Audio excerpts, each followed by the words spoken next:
Assalamualaikum warahmatullahi wabarakatuh. Saya Habib Yunastiar dan saya Angelita. Di sini kami akan mempraktekkan yaitu tentang praktek khutbah di hari Jumat. Oke, lihat videonya guys.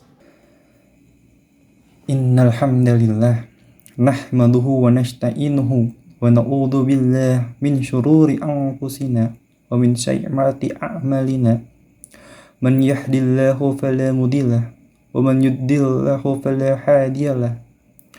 Asyhadu an la ilaha illallah wahdahu la syarikalah wa asyhadu anna Muhammadan abduhu wa rasuluhu la nabiyya wa la rasula ba'dah. Ibadallah, usini nafsi wa iyyakum bittaqwallah. Faqad faza muttaqun. Wa qala ta'ala ya ayyuhalladzina amanu taqullaha haqqa tuqatih wa la tamutunna illa wal antum muslimun. Shadaqallahul azim. Kaum muslimin sedang Jumat rahimakumullah. Dikisahkan dalam sebuah riwayat, ada seseorang yang pernah membunuh 99 orang. Dia penasaran untuk mencari tahu apakah kesalahannya itu bisa diampuni atau tidak. Dia bertanya kepada seseorang pendeta. Jawaban dari pendeta itu malah mengecewakan. Akhirnya pendeta itu pun dibunuh. Genaplah 100 nyawa yang sudah dibunuh. Dia masih mencari jawaban dan bertemu dengan seorang ulama.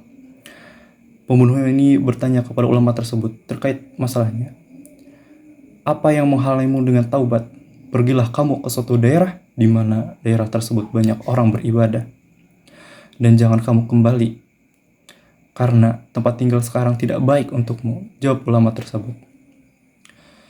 Dia pun mengikuti saran ulama. Dia pergi ke lokasi yang ditujukan. Di tengah perjalanan, ia meninggal. Malaikat rahmat dan malaikat azab berdebat terkait status pembunuh ini. Apakah dia termasuk orang yang sudah bertaubat atau tidak? Allah memerintahkan kedua malaikat untuk mengukur jarak perjalanannya.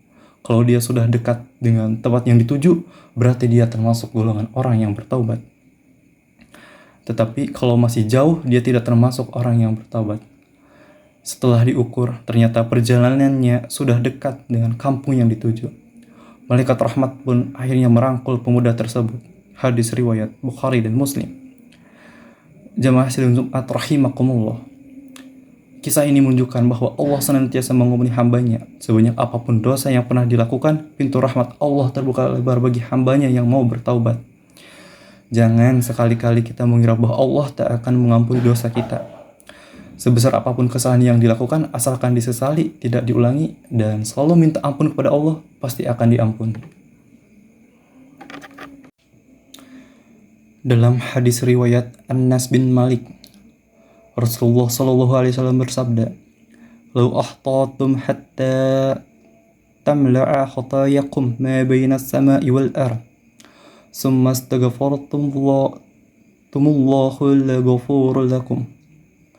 Kalau kamu melakukan dosa, sekalipun dosamu itu sebesar langit dan bumi, selama kamu minta ampun kepada Allah, niscaya Dia akan mengampuni dosamu. Kita mesti optimis terhadap kasih sayang Allah.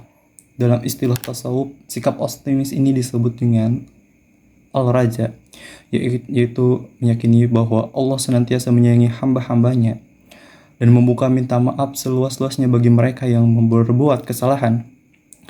Para ulama mengingatkan agar kita jangan putus asa dari rahmat dan ampunan Allah, sekalipun dosa yang dilakukan sangat banyak. Kita tidak boleh merasa bahwa Allah tidak akan mengampuni dosa kita. Dalam surat Al-Zumar ayat 53, Allah berfirman, yang artinya, katakanlah hai hamba-hambaku yang melampaui batas terhadap diri mereka sendiri, janganlah kamu berputus asa dari rahmat Allah. Sesungguhnya Allah mengampuni dosa-dosa semuanya, sesungguhnya Dialah yang Maha Pengampun, lagi Maha Penyayang. Hadirin sidang Jumat rahimakumullah. Ibnu Katsir menjelaskan ayat ini seruan bagi para pendosa ataupun orang kafir agar bertaubat dan kembali kepada jalan yang benar. Sekaligus ini mengonfirmasikan bahwa Allah mengampuni dosa seluruh manusia, tentunya bagi orang yang bertaubat dari dosa tersebut dan kembali kepada jalan yang benar. sekalipun dosanya itu banyak, sebanyak buih di lautan. Disebutkan dalam beberapa riwayat, ayat ini turun merespon pertanyaan sekelompok yang sudah membunuh berkali-kali, berzina berkali-kali. Kemudian mereka datang kepada Nabi Muhammad. Mereka bertanya, "Apa yang kamu katakan sangatlah baik. Bisa kamu jelaskan apa yang kami lakukan untuk menghapus kesalahan atau perbuatan buruk kami?" Turunlah ayat ini sebagai jawaban atas pertanyaan kelompok itu. Terakhir, inti dari pertobatan adalah penyesalan. Rasulullah SAW bersabda, "Kafaratud dzanbi nadamah." Inti dari penubusan dosa adalah penyesalan. Maka dari itu, para ulama menjelaskan tahap pertama dalam taubat adalah penyesalan. Tanpa penyesalan tidak mungkin taubat terwujud. Setelah menyesali kesalahan, segera tinggalkan perbuatan dosa itu dan berjanji untuk tidak mengulanginya. Apabila dosa yang kita lakukan berkaitan dengan manusia, selain melakukan tahapan ini, kita juga harus minta maaf kepada orang yang bersangkutan. Kaum muslimin yang dirahmati Allah, setelah kita lakukan taubat dengan sungguh-sungguh, perbanyakilah melakukan perbuatan baik. Dalam surat Al-An'am, Allah berfirman, "Kataba rabbukum ala nafsihi rahmata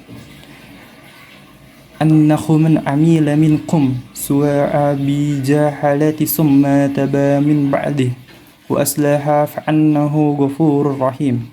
Artinya,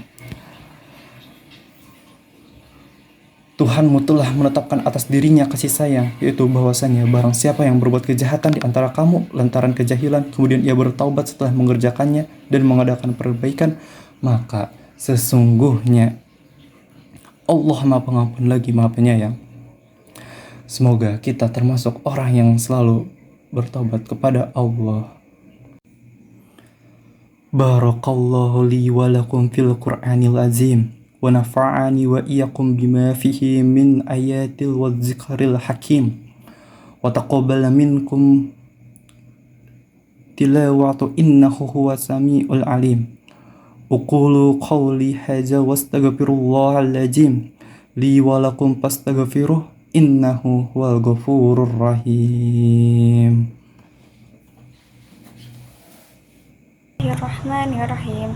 Alhamdulillahillazi amarna bil ittihadi wal i'tisami bihablillahil matin. Wa asyhadu an la ilaha illallah wahdahu la syarikalah. Iyyahu na'budu wa iyyahu nasta'in. Wa asyhadu anna Muhammadan abduhu wa rasuluh. Al-mab'us wa rahmatan lil alamin. Allahumma sholli ala sayyidina Muhammadin wa ala alihi wa sahbihi ajmain. Ittaqullaha mastata'tum wa sari'u illa maghfirati rabbil alamin. Innallaha wa malaikatuhu yusalluna 'alan nabi ya ayyuhallazina amanu sallu 'alaihi wa sallimu taslima.